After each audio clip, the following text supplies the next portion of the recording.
Sierra Hotel India Echo Lima Delta Shield. That's easy.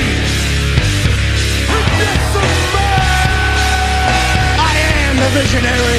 I am a revolutionary. 3, 2, 1. Acknowledge me.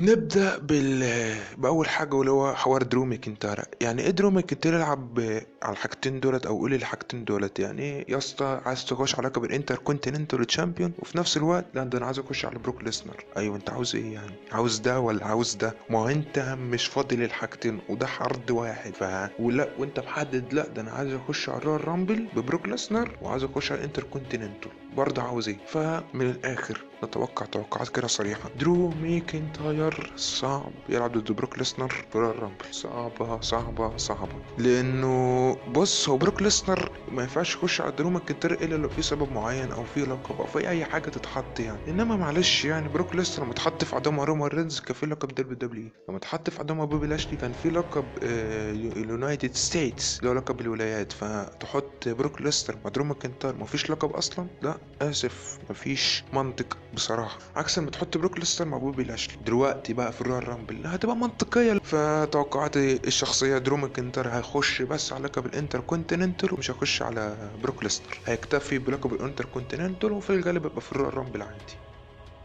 نيجي لتاني خبر، وده خبر مهم جدا جدا جدا. ليه رومان رينز طلع له تسريب ان هو يخسر لقب من الالقاب دي في الليله قبل راس المانيا؟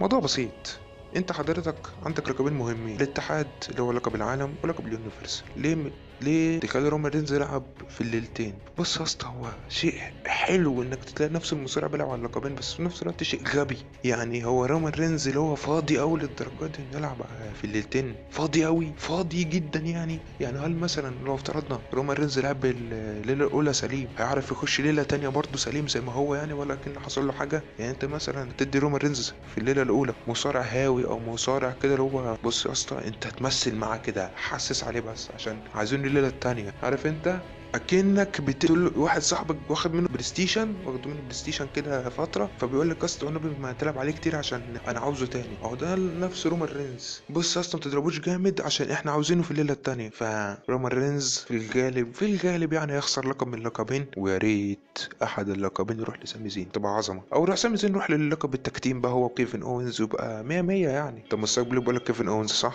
لا كيفن اونز هيبقى مع سامي زين قريب ان شاء الله، او اي حد مع مهم ان سامي زين ياخد لقب اسمه لقب يعني لقب انتر كونتيننتال صحيح لقب مهم، بس نفسي سامي زين يبقى على لقب عالم، لقب لقب يونيفرسال، لقب تكتيم، اي حاجه من الحاجات دي.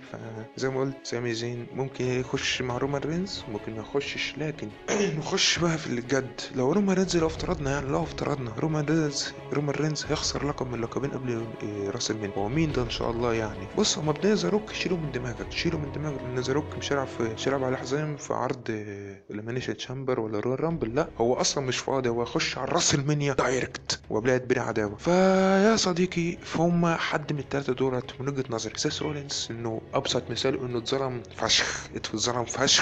فشخ ثالث مره الفتره اللي فاتت. يعني لقب الولاد دي كانت اللي هو ايه تسخين بس اللي يحصل الفتره اللي جايه. فبالله عليك زي ما قلت سيس رولينز ده رقم واحد. رقم اتنين هو كودي رودز، وده هيلعب واسطه، هيلعب ليله اولى ليله تانية، هو هيلعب في ماتش الماتشين، لكن في الغالب يعني هو هيبقى سيس رولينز رسمي يعني. فليه سيس رولينز؟ ان سيس رولينز زي ما قلت قبل كده هو اتظلم جامد يعني الفتره اللي فاتت، فانسب تعويض ليه هو ياخد لقب من اللقبين دولت، وخصوصا يعني انه لعب ضد رومان رينز قبل كده في الرويال رامبل السنه اللي فاتت وخسر، فيلعب معاه السنه دي بيكسب ممكن ما تعرفش، او ممكن رومان رينز يخش في ماتش اليمينيشن شامبر اللي هو ماتش 6 رجال ده ويكون ملعوب على لقب، وساعتها بقى سيس رولينز ياخد اللقب ده، هتبقى لحظه حلوه والله العظيم. لكن ليه قلت كودي رودز؟ لا لان كودي رودز اوريدي هيلعب في ليله من الليلتين اوريدي يعني. اذا كان ذا روك جاي حلو فكودي رودز يلعب في الليله الاولى مع سيس رولينز ان شاء الله يعني، ده لو كسب اللقب ده. فزي ما قلت لو ذا روك جه سيس رولينز ضد كودي رودز في راس المنيا على لقب الدبليو دبليو اي اللي هو لقب الاتحاد. ليه؟ علشان يعني هو كودي رودز لازم يلعب، لانه كان اصلا ليه خطط انه يكسب الرويال رامبل ولا يكسب الماني ان ذا بانك ويصرف الشنطه على رومان رينز وقصص وحواديت كده، بس ايه الاصابه منعت. فالملخص السريع سيس رولينز ضد كودي رودز في راس المنيا في الليله الاولى. الليله الثانيه ذا روك ضد رومان رينز على لقب اليونيفرسال. طب يا اسطى لو فرضا يعني افترضنا ان ذا روك قال ده انتوا شركه ومش عارف وملناش دعوه وكلكم هطل في هطل، وقرر ان هو ما يجيش يلعب في راس المال، مين يجي مكانه؟ يبقى كودي رودز بقى هو اللي يجي مكانه. هتيجي تقول طب قشطه مين مكان كودي رودز ضد سيس رولينز؟ اجي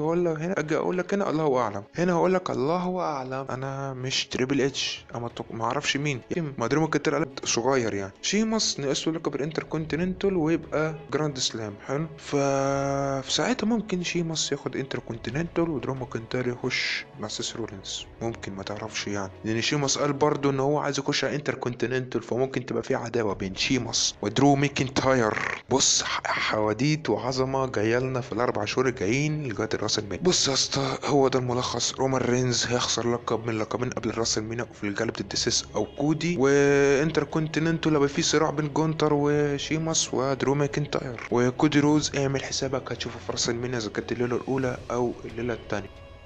عزيزي المتابع هنا تكون انتهت حلقتنا لهذا اليوم الجميل. ما تنساش تعمل الفولو على التويتر، وما تنساش اللايك للفيديو والاشتراك للقناة وتعليق على حوار رومان رينز وحوار كودي رودز وحوار سيس رولينز وحوار درو ماكنتاير. سلام يا برو.